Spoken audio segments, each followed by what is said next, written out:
It was nearly midnight. When Daniel boarded the last subway train home, he was exhausted after a long shift, barely noticing the eerily empty platform as he waited. But then, something caught his eye. At the far end of the platform, under the flickering light, stood a woman, pale dress, long dark hair, head tilted slightly, and even from a distance, Daniel could see it. She was smiling. Not just a friendly smile. No, it was stretched wide and frozen, too big for her face. Her lips seemed cracked, as if they'd been stuck in that shape for hours.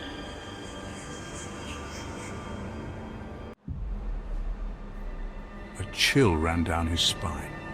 He looked away, pretending not to notice. The train arrived. Daniel stepped on and sat down, relieved to be alone in the car. But just as the doors were closing, he looked back. The woman was stepping onto the train. She stood silently at the opposite end of the car, still smiling at him, not blinking, not moving, just smiling. Stop after stop, passengers got off. The train grew emptier until Daniel realized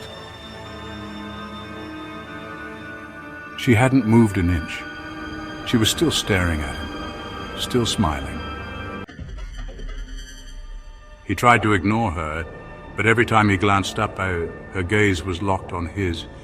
He felt trapped. Each stop was getting closer to his, and she hadn't looked away once.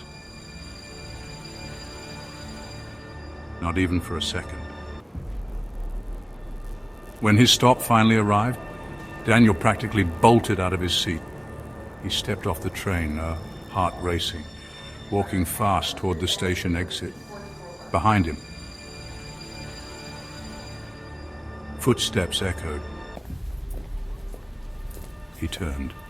She was following him, still smiling, still staring.